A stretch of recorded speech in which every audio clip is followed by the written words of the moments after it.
Good afternoon, everyone. Welcome to today's webinar, How to Upgrade Your Business Strategy for Revenue Growth in 2021. My name is Malini Krishna, and I am a senior consultant in our business advisory team here at Pursuit. For those of you who are new to our programming, Pursuit is a community-focused alternative lender that ensures that our clients not only have access to the capital they need through our loan programs, but also the strategic guidance and business expertise they need to thrive. Today, I am joined by Carly Deiter, the founder of Tilda, a management consulting firm that works closely with our business advisory services group and works with our clients on strategic performance and revenue generation. Carly has spent the last decade in advertising, tech, and e-commerce, focusing on business development, B2B sales, growth acceleration, digital, and project marketing. This experience has led her to start Tilda and brings that expertise to a number of entrepreneurs, small businesses, and growth stage brands so they can reach new heights. So welcome, Carly. We're really excited to have you here. Thank you so much. I'm so happy to be here. So, the reason I'm really excited about this conversation is that for the last year, we've kind of been in this challenge mode, right? Like small businesses had to change. So many of us had to change, right? We had to work from home. And, there was physical upgrades we had to make. We had to change the way we just behaved in general. What other kinds of things did you just sort of see that were trends that just emerged in 2020 that you think, like from digital marketing to anything else that you saw that were really relevant to sort of be like, whoa, this is what happened as a result of the changes in the last year? Where to start? Lots of change has occurred over the last year, and I think most of all, just to kind of be industry agnostic, is the shift in consumer behavior. And so I think what's relevant, no matter what your business model is, whether you're B2B, you're D2C, B2C, is that folks are engaging with brands and businesses in a new way. And I think the more that you're able to focus on diversifying how you reach your customer, and also the ways in which you engage and build community are really, really critical, because ultimately that kind of ties back to sales. So I think community engagement and just really understanding your customer and how consumers generally have shifted and adopted in this kind of COVID environment. Well, when talking about shifts, right, we often hear the word pivot, right? And that's become the big buzzword. We needed to pivot in 2020, pivot and pivot and pivot. From your perspective, what exactly is a pivot? Interesting question. Good question. So I think the way I kind of look at business and just also kind of my career being in advertising and tech and e-commerce, your business is always pivoting.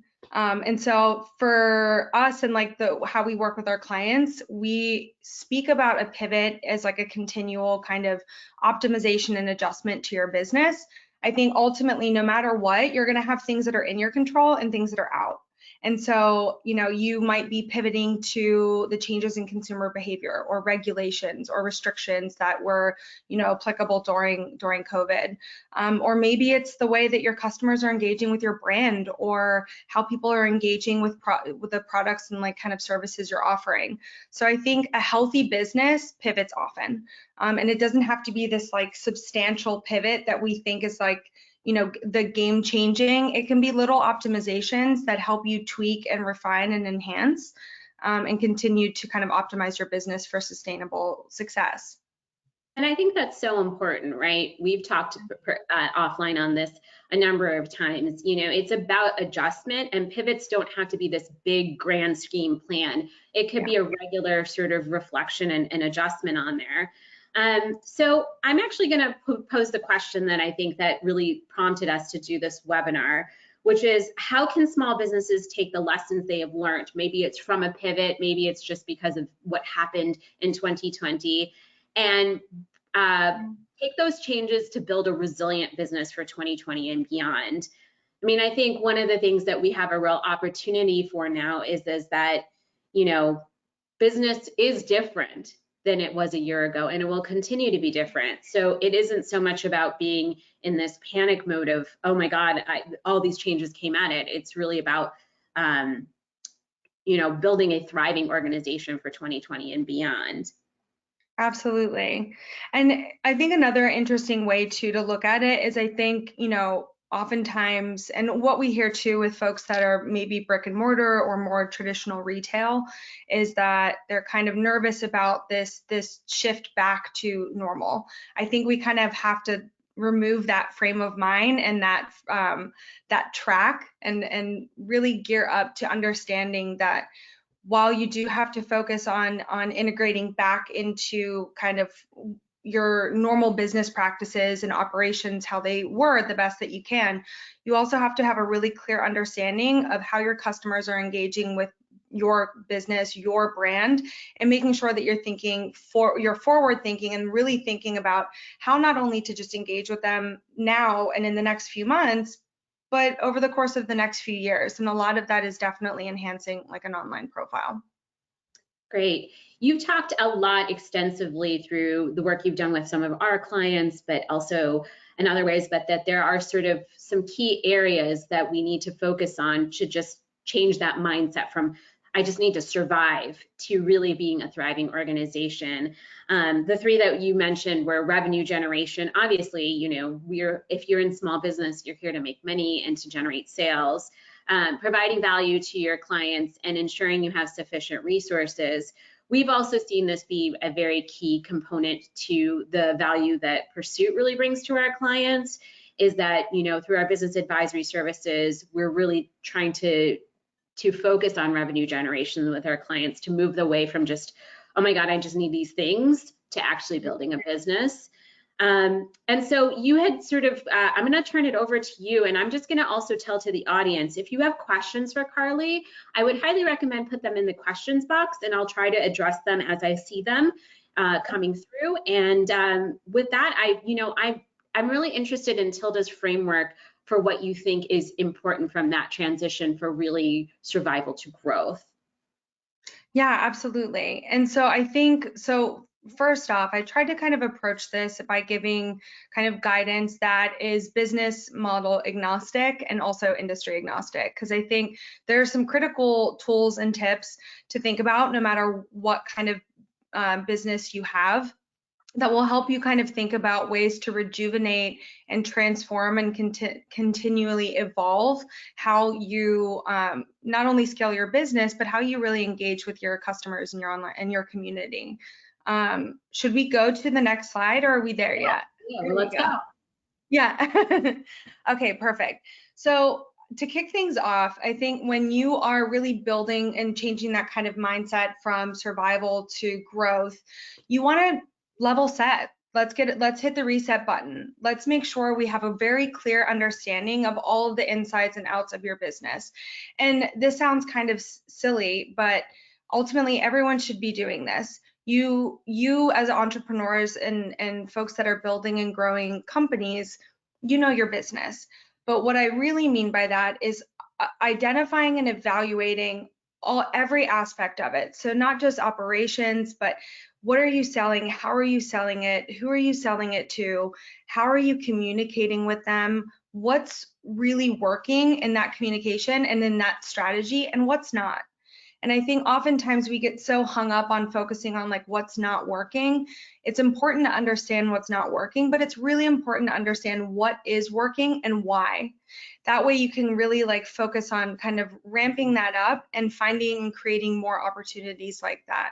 So as a baseline, always have a consistent understanding and an evaluation of where your business is and the overall health of it.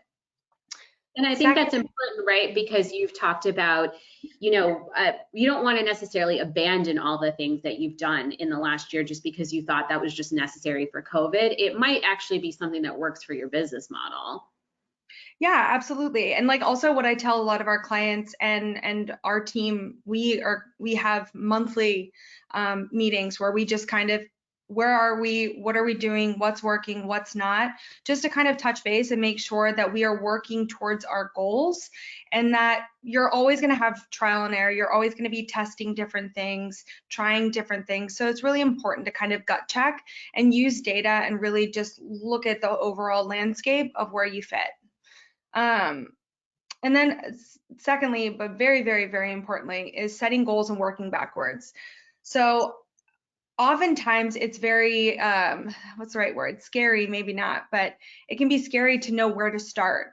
We always have a million things to do. And especially if you're, a solopreneur that's looking to grow your business, you're responsible for everything, right? So it's really important for you to kind of think about not just where you want the business to go in the next 5 years, but what do you really want to accomplish in the next year? Set hard and soft goals using revenue metrics, maybe community engagement, setting goals for yourself for maybe activating partnerships or trying new initiatives, and then work backwards, right? So if you're setting a goal for an annual goal, you have 4 quarters to get there, and you're not going to do it all at once. Rome wasn't built in a day, right? So you want to make sure that you're using that as a way to kind of prioritize what should I get started on first that's going to help make this process and reaching our goals more attainable throughout the year. And so that's a trick that I always have found to be really, really helpful, is just working backwards and trying to fit the pieces of the puzzle together based off of the current needs of your business and where you are and where you need to go. And that's really helpful for prioritization. I know so many of our small businesses are so tapped. It's usually, just a couple folks trying to do everything. So that connecting it to the goal setting is so important. Yeah.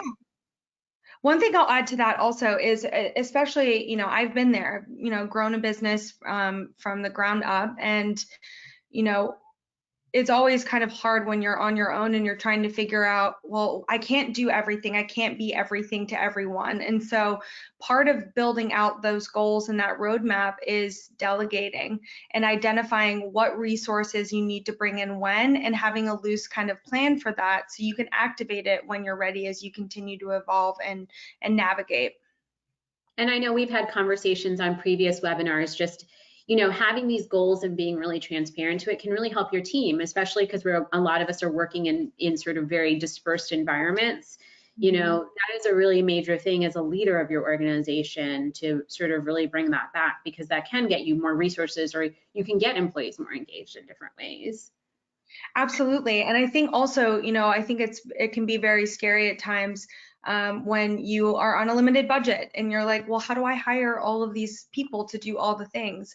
And again, I think it's just really looking at where are you going to drive the most impact, right? So knowing your goals, where are you going to drive the most impact, and what are those paths and avenues to get there, and who do you need to help you get there?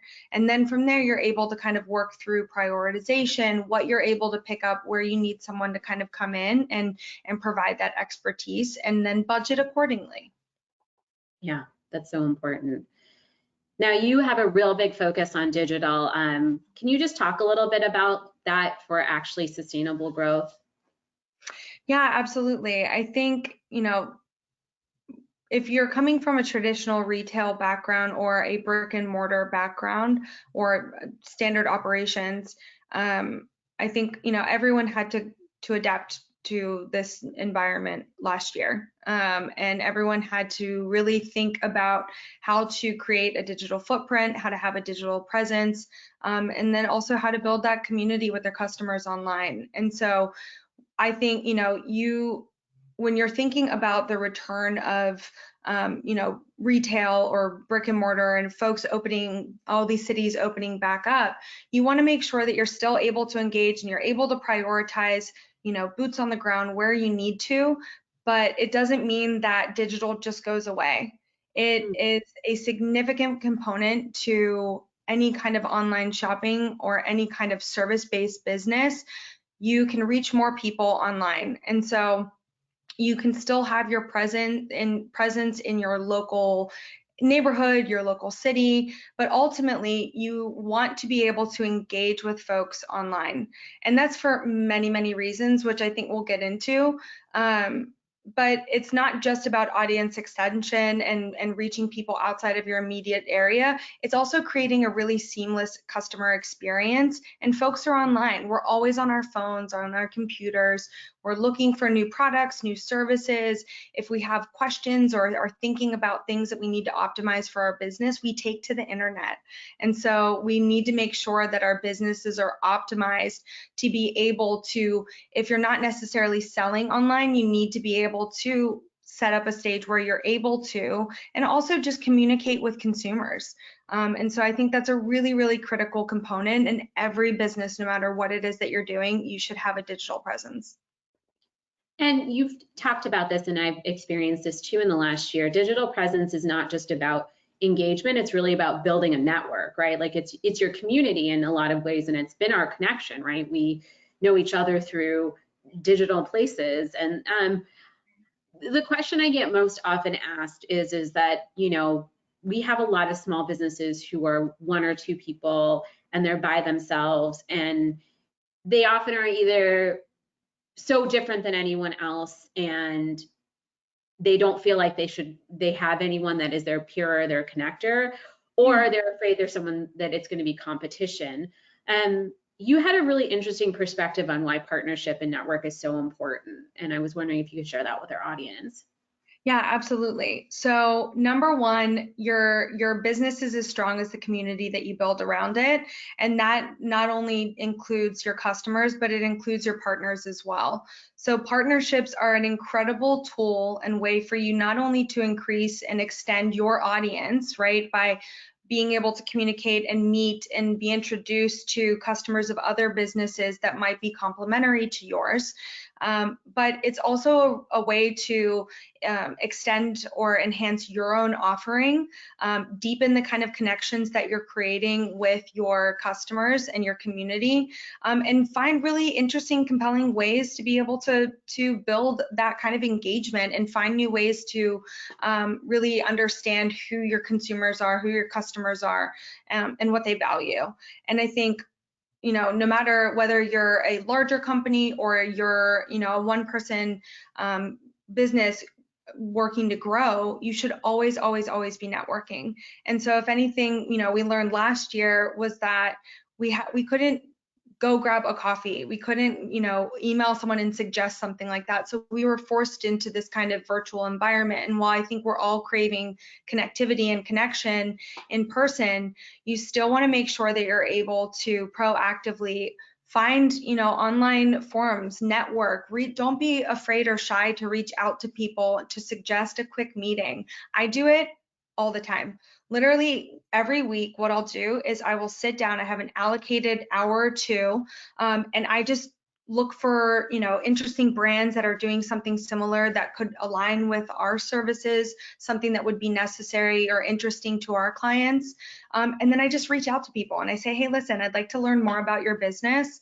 You know, happy to just have a quick chat. And sometimes because everyone's so Zoom fatigued, we'll just hop on a call and we'll have a conversation. And that's actually served us really, really well because Tilda was launched last January. So we're a young company as well and using those same techniques.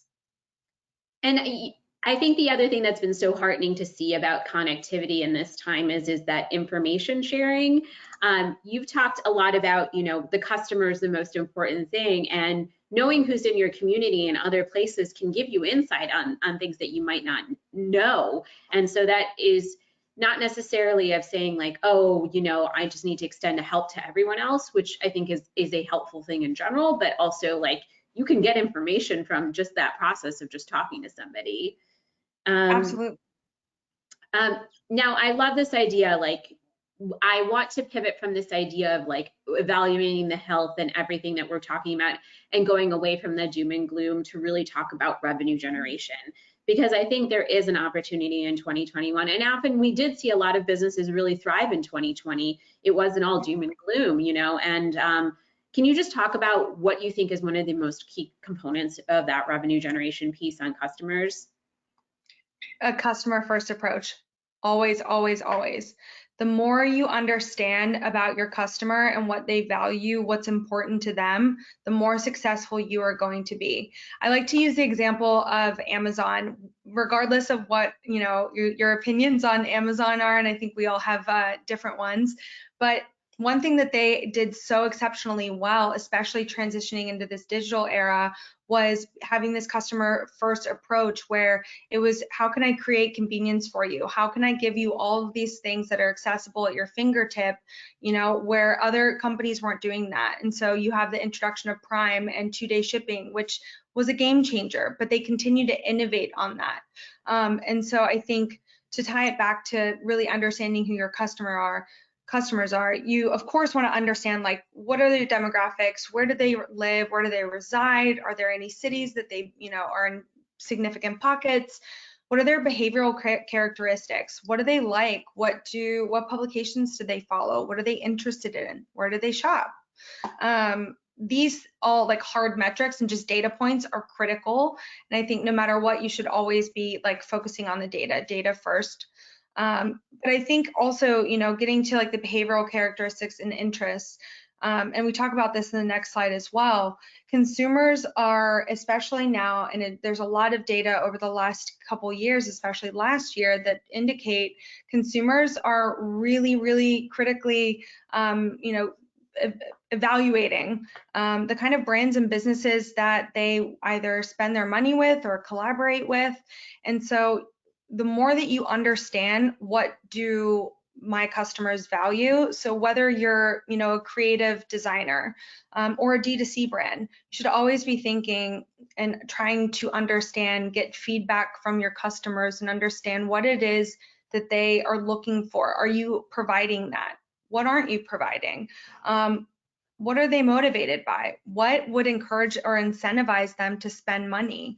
And what are they looking for? And so the more that you can understand this, the more you're going to be able to inform your roadmap and the business decisions that you're making in the long run, to really activate those relationships and engagements. And I And think then, what's interesting is sorry, you talk a lot about digital to commerce or D2C. yeah. You can get this information even though they're online. You know, you can see what the patterns are and what they value and what they're motivated by. And that is a real value of being on and having a strong digital presence. Yeah, absolutely. And I think, listen, like, whether you're, if you're online, you can track all the data, right, on all the platforms, whether it's on socials, on LinkedIn, Google Analytics, any kind of advertising, anything like that. You have so much data at your fingertips. And I think also one thing that we've kind of gotten in a position of doing is when we have conversations with new brands, new businesses, new companies, we have questionnaires and we compile all of this data so that we're able to create kind of customer profiles. And we know that if we're working with an e-commerce agency or a design studio, that they're looking for these things, and it's very specific to them, so that we're able to communicate to them in a way that speaks to what they're looking for and what resonates with their actual business or goals. And so I think the more that you can continue to do that, you're going to learn a lot and be able to make really interesting decisions on how you engage with them. I think there's a question here that I think it kind of touches to this point. You know, this value motivator, I think, can really be helpful because, I've heard this from a lot of small businesses. How many channels do I need to be on?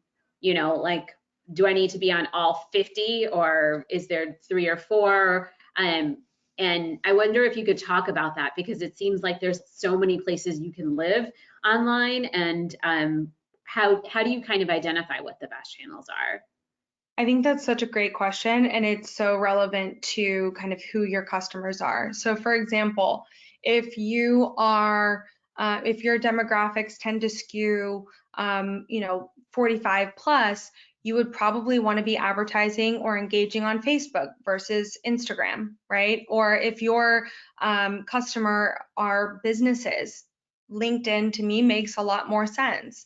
But I think ultimately what you want to do is be able to kind of understand where are these, like, which channels are our core audiences using the most? And if you don't know that, you can kind of, when you have the information about your customer, search, do some due diligence, try to understand like where are folks like this really engaging the most, and just try it. And I think I can't give like a specific answer, but ultimately, you know, certain platforms serve different audiences. And so you just want to make sure that you're optimizing what is working for you in your business versus feeling pressured to be on absolutely everything, right? Like if you're a D2C brand, it makes the most sense. And if you have products to sell, on Instagram, right? Versus maybe a B2B where we wouldn't necessarily be bringing in new business from Instagram, but we would from LinkedIn. And I think that's really important because so many of our small businesses have made pretty significant investments in, social media marketing and, strong websites or e-commerce platforms, but it's not content for the sake of content. It's, tailoring and sort of iterating that content to make sure that it continues to drive engagement. Yeah, absolutely. And I think too, like no matter what it is that you're doing, this is kind of the reality of consumer behavior. Folks, when they find your business, whether they're acquainted through, a Google search, paid ads, when someone meets your brand or your business, they're going to look to see what channels you're on, because that's kind of a form of digital validation and social proof, right? It's like kind of vetting that you're, a real business, or, that you have something really interesting going on. So they'll kind of look at your different channels and what you're doing on Instagram and all of that.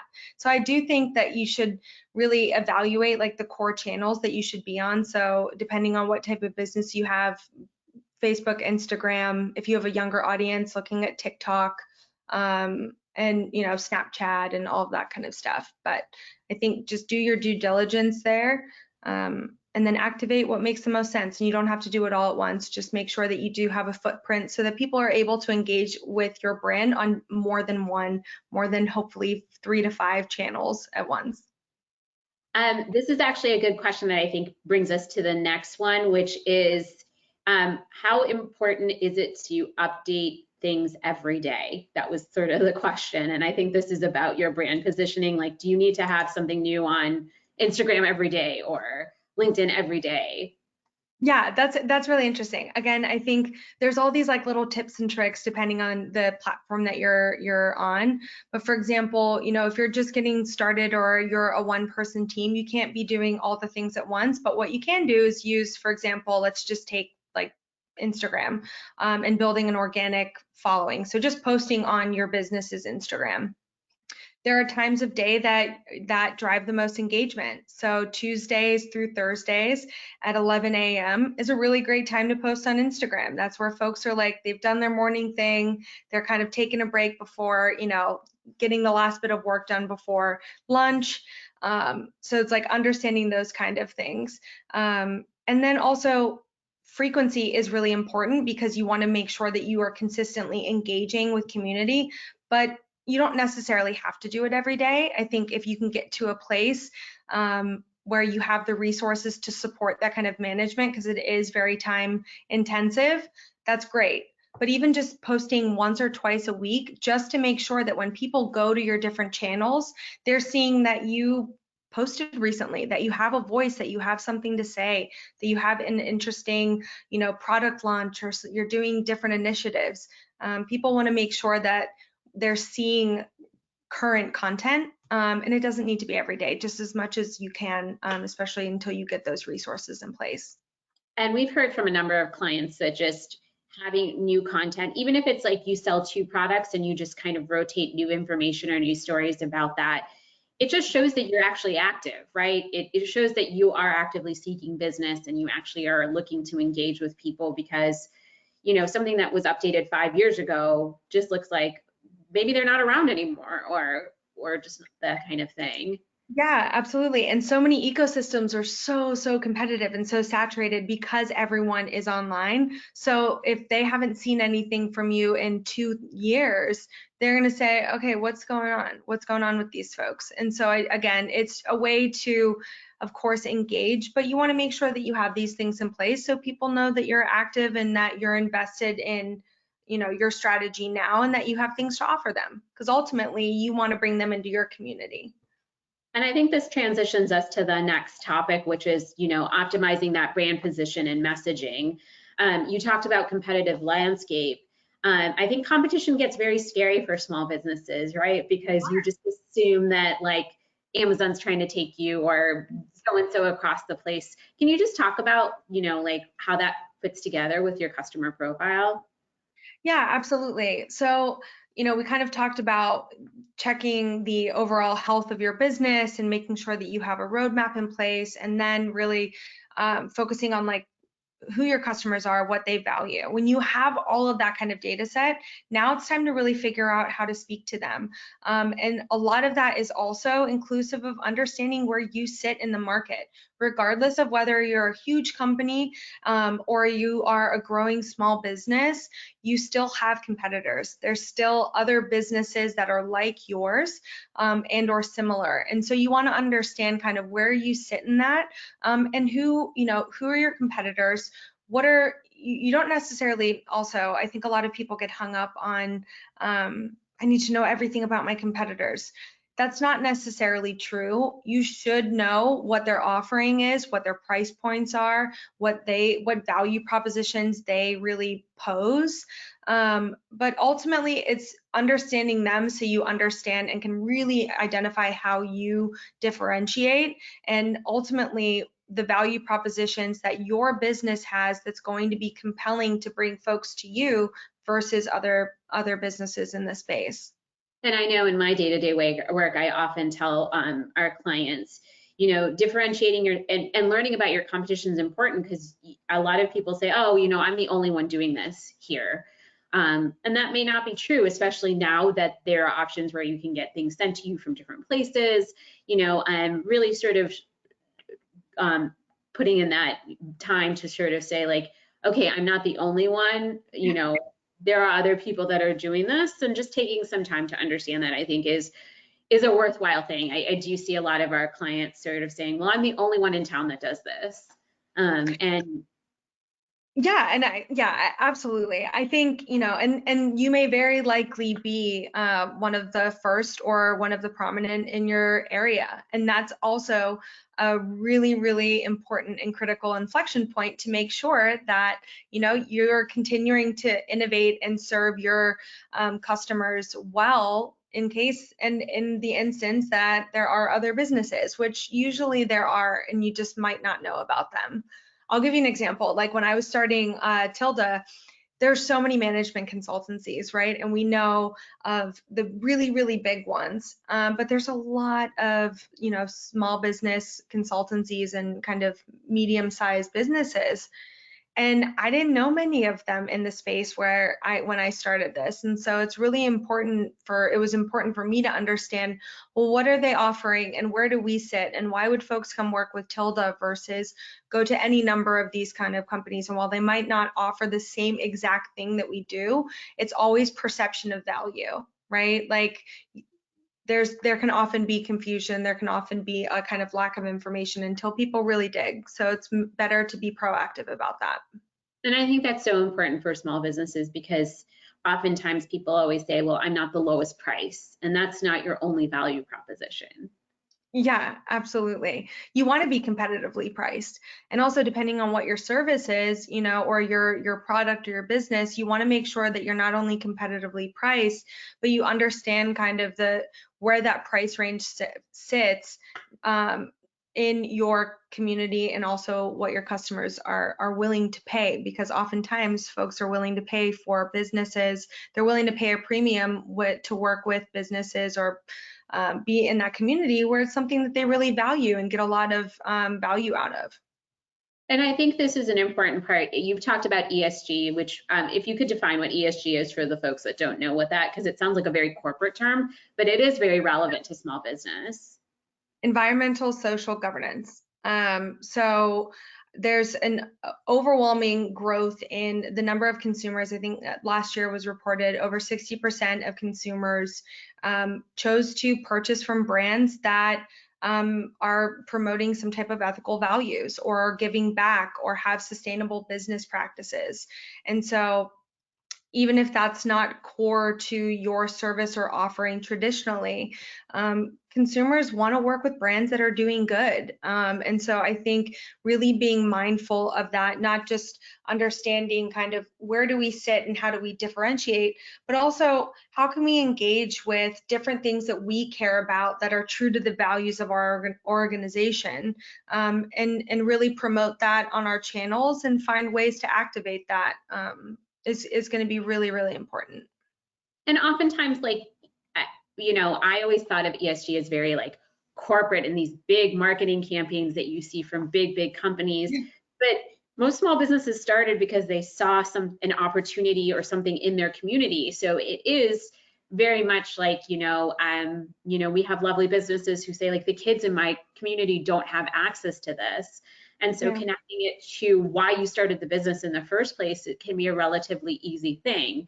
It might be that like you give back to a local charity that's aligned with what you do if it's something children related, giving to other things so it doesn't have to be like this big, huge marketing campaign. It can feel very authentic because most people started a business because they looked around them and they didn't see something that they wanted to do or they thought was a need.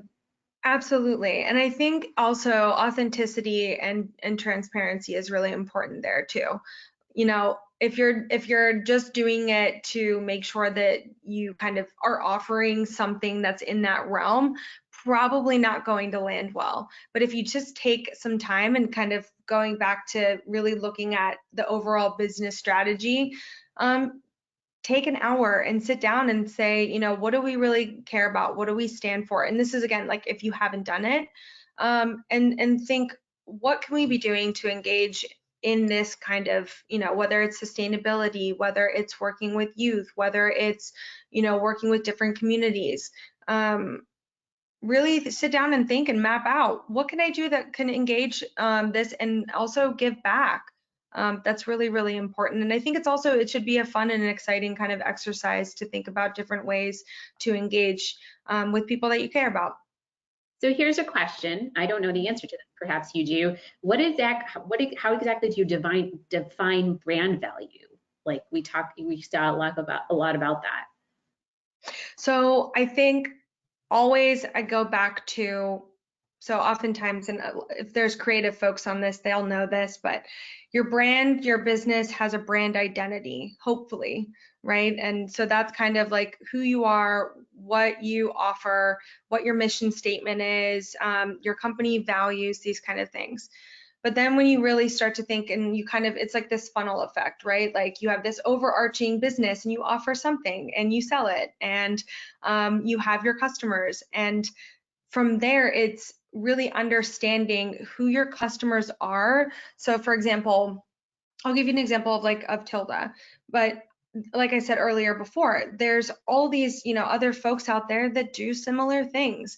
But I know one area that we drive a ton of value is we are very hands-on with our clients. So a lot of consultancies just kind of give a strategy and then say, okay, go do it. And then these, businesses are like, well, what do I do now? And so that's one area where we drive a lot of value for our customers, is because we're able to differentiate by really getting our hands dirty and doing the work with them. That's one. And so I think if you sit down and think about all the ways that your products or your services drive an impact or a result for your customers, you have brand value. That's interesting because I think oftentimes, I'm not a marketing specialist by any stretch of the imagination. We often think of, oh, I have to do it for branding, and it doesn't necessarily have to be like a branding activity. It could be the values and operations that you do on a day-to-day basis that build your brand, right? That's really the driver of brand value. It's not a separate exercise. Yeah, and also, I mean, there are so many businesses that have been up and running for 3-5 years, if not more, that have never done a brand identity or a brand, voice exercise. And I think those are just having an understanding and like doing those kind of exercises and understanding like what is most important to your business and where you sit and where you drive value will help you start to drive that connection and really solidify kind of where you're driving impact and results for your customers and potential customers. So we've talked a lot here, and I know we're getting long on time, but I just want to kind of summarize, right? You talked about the most important thing is to like really connect it with the goals. And, you know, one of the things that I think is a real opportunity for 2021 is to shift the narrative on that goal. You know, it really was about survival.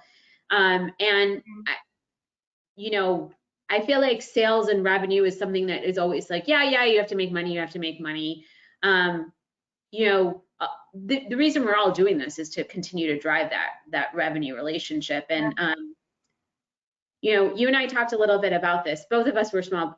I was a small business owner, and it can be a little scary to talk about this. And so, can you just talk about like what does it mean to drive revenue and how we connect the three pieces that you talked about for that?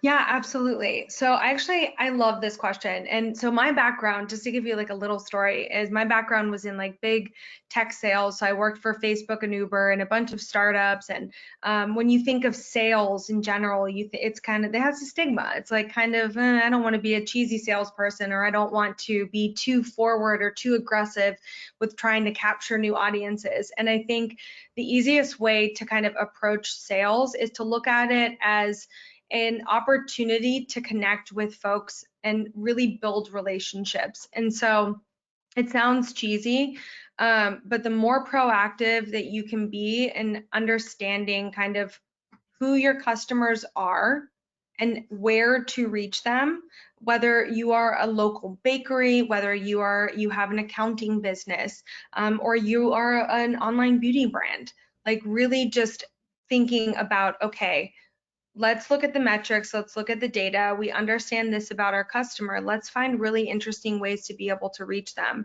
And I think when you change it to a conversation and an opportunity to connect and solve problems for folks, then it takes the whole stigma of sales kind of away, right? Whether it is that you have a product or a service, a physical product, ultimately someone is buying it because it makes them happy, it solves a problem for them, it drives value. So when you focus on that and you change it to more of a conversation, it feels less like scary as approaching building revenue and making all the monies and reaching all your goals. So this actually, we have an interesting question that was put in, that was posed, and it kind of goes to our last point here is, the question is, as a small business owner in establishing a brand and culture, what is the best way to develop your team, co-founders, partners, etc., a blend to successfully scale from just one or two people? I love that. That's a great question. I think it really depends, and it depends on a lot of things, but ultimately, so if you're, you know, an early stage company, or you have just a, you know, you're doing it yourself, I think being able to understand that the folks that you want to bring on, whether employees, whether contractors or business partners, they have to add value, right? So you're one person, you can only know so many things. And while entrepreneurs, we're all like, we can do it all, and we try to, we also need support. And so when you can bring in folks that add a piece to the puzzle that you may lack, that you know that you need, those are areas to explore. Now, whether you bring on a business partner or you scale out your team, I think that really depends on kind of the overall workload, and also what you're looking for. You know, if you're bringing on a business partner, that's a serious consideration, and you want to make sure that you and that person or people have an excellent business working relationship, and that you complement one another really well, not just in skill set, but also style and management style. And if you think that, you know, after kind of evaluating that, then maybe it makes the most sense for you to continue as a sole leader, it's bringing in, again, people that are able to help you at the stage that you're at, optimize and progress and drive results, and then worry about bringing in, you know, folks to be able to help you do that kind of heavy lifting. It really just depends on the stage that you're at and what you're looking for. And I'll just add, I come from a finance background, right? So like a lot of the early stage investing and things like that. And I always tell our small business folks and who are interested in scaling, not only look at like the values, that certainly that's the most important thing, what Carly talked about, but also what you offer them. Because whoever you're going to partner with, whoever you work with, like it has to work for both people. And the oftentimes I've seen the biggest thing with partners and investors or any of those folks is they often have an end game that might be very different than your end game. So make sure you're on the same page before you go from 1 to 2. I know it can be very compelling. We have a lot of folks that come in and say like, oh, I have an investor that wants to give me, $1 million, which is wonderful. Well, what do they want in return? Maybe they want it all back in 10 months. Can you do that in 10 months? What are they going to do if you can't do that? And I think that is an important question when we think about any partnerships in general is, it's very insightful to say that I'm just 1 or 2 people and this is not sufficient to go where I need to go. And I do need to extend the help, but really communicating that, this is what we offer and this is where we see our end game going. So because it is kind of like a marriage, whoever you bring on, especially if it's your business. And some people might be in it for 2 years, some people might be in it for 10 years. You have to really establish that, I think, is an important thing. I'd like to just end on this. Like, what are the key resources that we need to be thinking about to really focus on these 3 areas and driving revenue this year?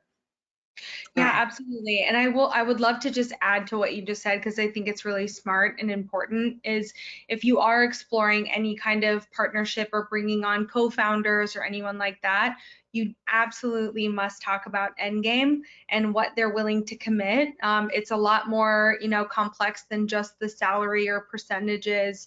You really want to make sure that what their goals are align with your goals and especially the company goals. So I just wanted to add that. That's really smart. Now, as far as like resources, so I think, obviously Pursuit has put out a lot of resources to kind of help you with overall strategy, financial management, these kind of things.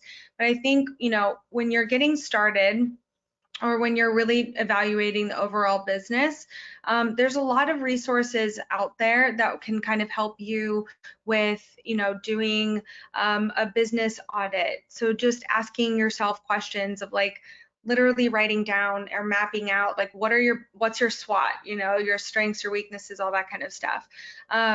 Really thinking about organizing like who your competitors are, where do you sit in that landscape. Take some time to do some due diligence and just start doing research. There's no kind of one size fits all answer as to where a lot of this lives. It lives all over the internet and also in strategy. So I think the more that you can just kind of focus as far as the business strategy on asking yourself questions about where your business is and where you want to go, that's a really solid place to start. Constantly ask yourself questions. And then as far as like customer, value and customer data, you obviously have different channels that you're on today. And if you're not, you should have kind of the basics implemented that make the most sense. Obviously, Google Analytics is very, very valuable. You'll have any analytics from your site. So make sure that you're regularly compiling reports. You're looking at consumer engagement. There's like services also like Hotjar. I love Hotjar. It shows you where people go on your website and what they hover on and click through and all this kind of stuff.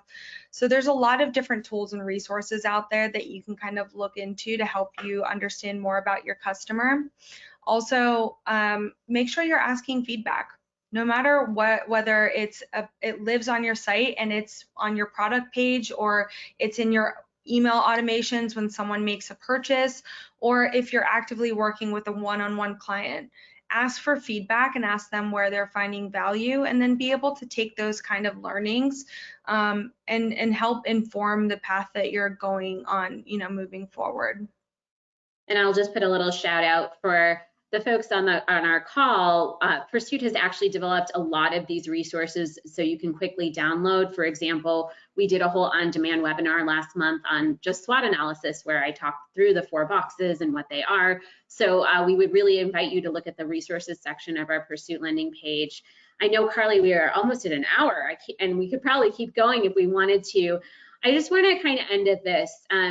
One of the things that I think is the reason we wanted to have this webinar is that so many of our small businesses said they were just sort of in this like bunker for the last year and saying like they were like reactive on some of those things. And, you know, you've really offered a lot of tools to be responsive, you know, and you know, it is a huge, it can be perceived as a huge shift, but it's not, right? It's, you know, this is just really an opportunity to proactively work on your business and take it to the next level.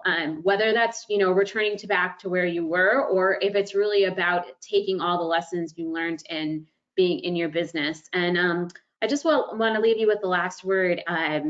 You've talked a lot about, you know, so many different things that we do, and it can be a little mind-boggling.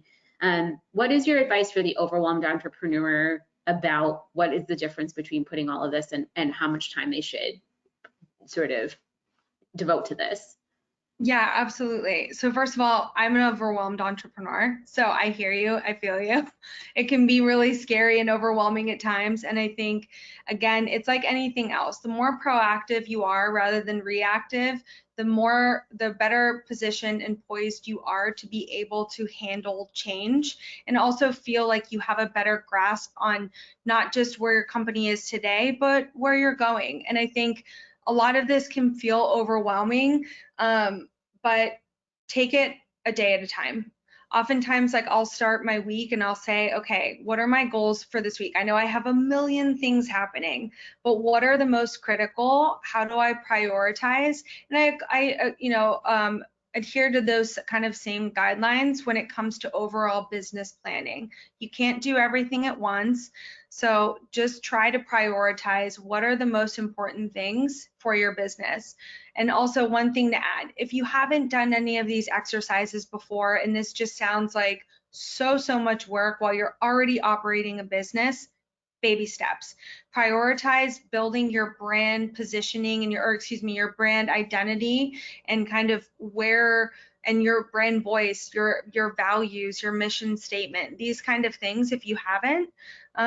And start there and start really just understanding everything you can about your business, your operations, and what's working, as well as what's not. And then from there, just try to prioritize and look at what is going to drive the most impact in the near term, and also long term, and just kind of focus there and take it one day at a time.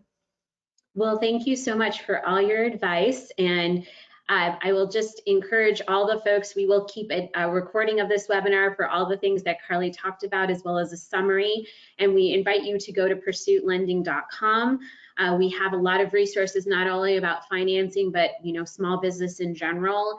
And we keep all of those up to date. If you are a Pursuit client, we highly encourage you to connect with your loan representative. They can connect you to a lot of resources within our business advisory services group, including Carly. And I just want to end here. I think this is a really good reminder for all of our businesses and for us. This is the time to not just be in the trenches. It's to work on the environment we want to do this, because small business is so critical to our economy and our communities.